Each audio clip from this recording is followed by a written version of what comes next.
Aren't you being a bit overdramatic?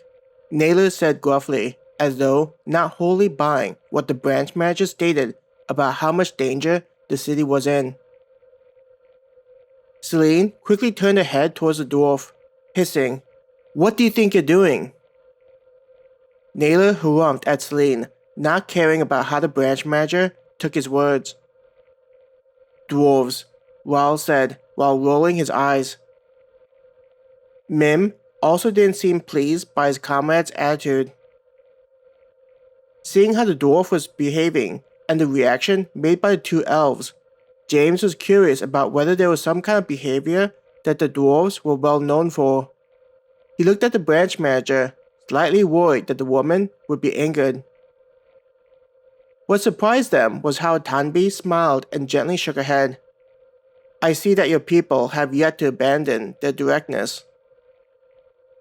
"I don't see why we need to." Naylor frowned. "Peace. I don't say such things to offend you. I just find it interesting how some things will likely never change." Tanbi slightly raised her hand to show that she meant no disrespect.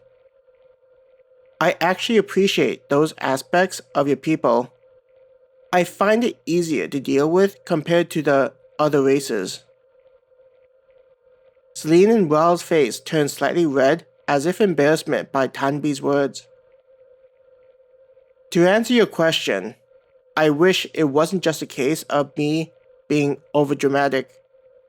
My worries come from how the monsters are behaving and the reports I receive. It's not just the rock bears that have moved out of their territory.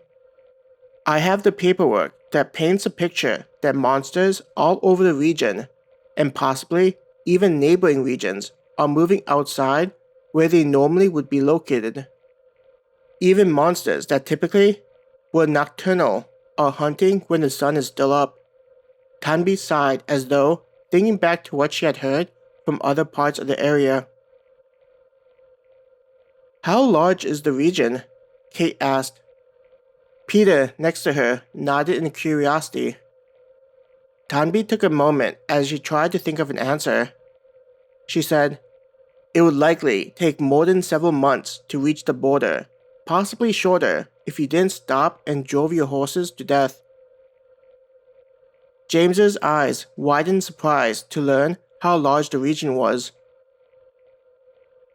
"With how large of an impact the monsters are causing, I hope that you understand why this is something to be concerned about," Tanbi said. She seemed to sense that they were going to ask another question, so she said, "Though the city would be able to handle rock bears, that's only if the rock bears are of a small enough number, and if no other monsters were to join forces."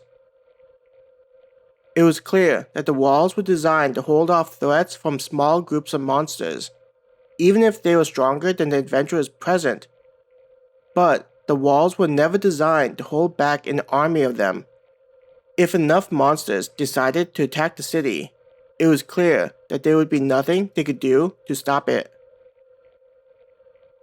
"The walls might as well just be paper," Mim said in a grim voice. "With how many people are living inside the city?" Celine began to say. "We're talking about the deaths of thousands of people. Women, children, elderly, and disabled. All would be easy pickings for the monsters that would inevitably break through our defenses." Tanbi finished the dreadful thought.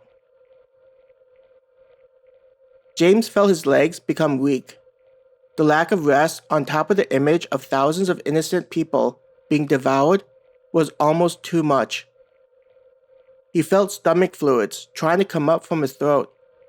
It was only through considerable effort that he was able to fight down. Everyone else had a similar reaction, the blood draining from their faces. At that moment, they understood why they couldn't afford to deny the request of the branch manager. Though they could quickly flee to a branch of the Adventurers Guild that had adventurers strong enough to handle the possible threat, their hands would likely be stained with the blood of all those who were unable to leave.